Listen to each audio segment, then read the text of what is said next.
Neste último fim de semana, no início do mês de outubro de 2023, fomos surpreendidos pela escalada nos conflitos entre Israel e os povos palestinos que estão à sua volta. Israel viveu hoje o dia mais sangrento dos últimos 50 anos, talvez surpreendidos, seja o termo correto, pois, infelizmente, a tensa raiz histórica que estende seus ramos até os dias atuais, de modo que a região já é internacionalmente estigmatizada por ser palco de diversos combates que vem ceifando a vida de milhões de pessoas ao longo dos anos. Fique atento a este vídeo, pois irei te apresentar as principais características que constroem essa rivalidade ao longo da história. Você sabia que os judeus foram expulsos do local que ocupam atualmente, por diversas vezes, em eventos que ficaram conhecidos como diásporas? A primeira vez que isso aconteceu foi em meados de 586 a.C. Com a invasão dos babilônios, o imperador Nabucodonosor sitiou Jerusalém e destruiu o Templo de Salomão e destituiu Joaquim, o rei de Judá, e levou boa parte dos hebreus para a Babilônia como escravos. Muito tempo depois, por volta do ano 70 d.C., os romanos invadiram Jerusalém, destruíram boa parte das costas e derrubaram novamente o reinado dos hebreus, expulsando o povo daquela região, o que provocou a segunda diáspora judaica. O povo judeu então migrou para países do continente africano, asiático e europeu, vagando por cerca de 2000 anos, durante os quais mantiveram seus costumes, religião e cultura, mas sem uma pátria que os unificasse de fato em um território. Acontece que depois dessas diásporas o povo judeu vagou por vários países e continentes, mas por manterem seus costumes e sua cultura, afinal são um povo com o mesmo passado, eles eram considerados estranhos nos ninhos, não pertencendo aos locais por onde passavam. Tudo isso alimentou um preconceito contra eles, um ódio especificamente voltado para esse povo que ficou conhecido como antissemitismo. Em reação a isso, no final do século XIX foi criado um movimento protagonizado principalmente por Theodor Herzl, que visava a retomada da terra prometida dos judeus, também conhecida como Sião. Por isto o movimento ficou conhecido como sionismo. Na metade do século XX, durante a Segunda Guerra Mundial, o semitismo na Europa atingiu o seu auge, promovendo, como sabemos, o extermínio de milhões de judeus no Holocausto.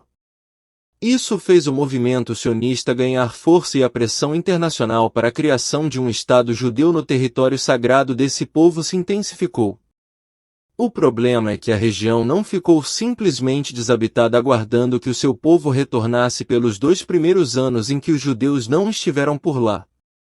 A região foi ocupada pelos povos palestinos, constituídos principalmente por etnias derivadas dos filisteus árabes e cananeus, majoritariamente muçulmanos e partilhando o idioma árabe, e como não é difícil de supor, para estes povos este território também é sagrado, sendo que sua cultura e religião também estão vinculadas ao pertencimento àquele espaço. Para eles essa região também é uma terra santa cedida por Deus e mantém seu vínculo à sua divindade e aos seus antepassados.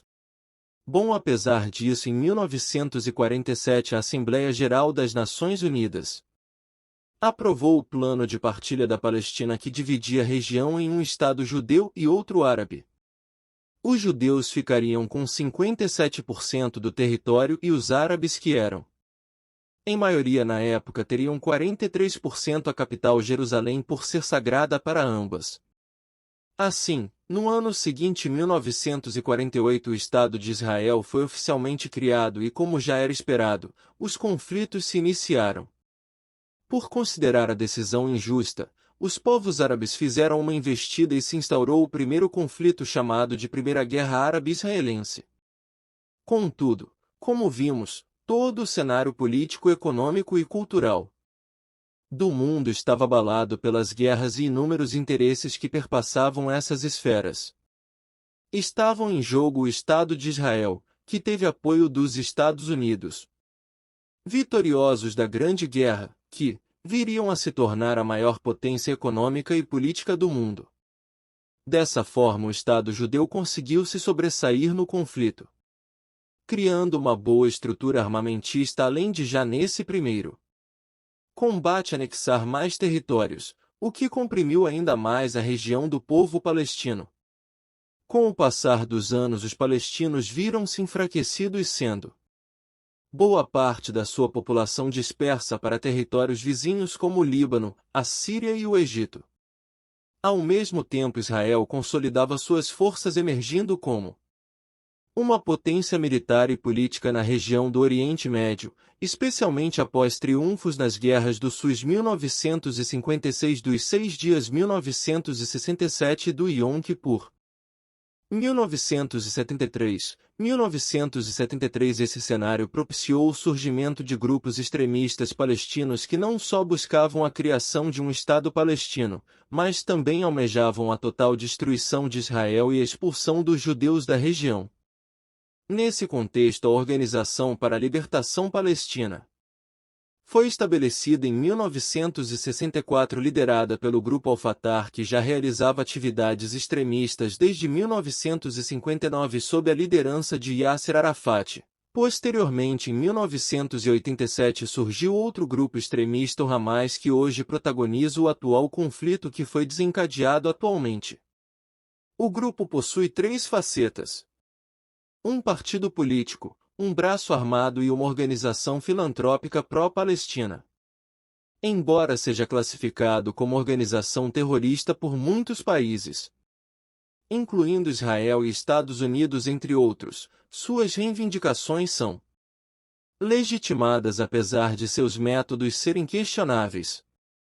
Também em 1987 a Organização para a Libertação Palestina adotou uma abordagem não violenta para alcançar seus objetivos, reconhecendo a existência do Estado de Israel, mas buscando também a criação do Estado da Palestina de forma a promover uma convivência pacífica entre os dois povos. Isso, no entanto, contrastava com a posição do Hamas, que rejeitava a coexistência com os israelenses. Em 1993, através da mediação dos Estados Unidos, Yasser Arafat e o então primeiro-ministro de Israel, Isaac Rabin, assinaram um acordo diplomático conhecido por Acordo de Oslo, em que os palestinos receberam de volta parte do seu território, apesar de ainda não terem um Estado constituído, mas o que parecia ser uma trégua e uma possível resolução do caso claramente não se consolidou, além de todos os fatores já apontados aqui. Diferentes correntes políticas que naturalmente se alternam em processos eleitorais deram diferentes rumos para esse conflito ao longo dos anos. Por mais que um acordo tivesse sido estabelecido com a troca do primeiro-ministro de Israel, os conflitos foram retomados. O fato se agravou de fato com o começo da construção do Muro de Israel em 2002 e com a morte de Yasser Arafat em 2004. E para piorar os ânimos, em 2006 o Hamas venceu as eleições no território palestino, o que acendeu o alerta das autoridades internacionais e principalmente de Israel, que se recusaram a aceitar a legitimidade do poder palestino, isolando ainda mais o povo e seus territórios. Depois de vários anos com os combates se estendendo e se agravando, o conflito se escalou de forma a não ser mais apenas batalhas isoladas. No último sábado, 7 de outubro de 2023, o Hamas fez uma ofensiva contra Israel, atingindo pelo menos 14 localidades. O ataque foi feito em feriado judeu e contou com a participação de outros grupos extremistas que se aliaram a causas palestinas. Devido à gravidade dos atos, no dia seguinte, domingo 8 de outubro de 2023, Israel entrou oficialmente em estado de guerra em resposta aos últimos ataques. Já nos primeiros dias do conflito são mais de 1.000 pessoas mortas e outros milhares feridas. Mais isso, o conflito entre Israel e os palestinos continua sendo uma das questões mais complexas e desafiadoras no cenário geopolítico atual. Aparentemente, a humanidade não cansa de se autodestruir em detrimento dos seus ideais, sejam eles políticos, ideológicos, culturais, por territórios, enfim. Enquanto isso, milhares de corpos são empilhados em um conflito que já se arrasta por séculos.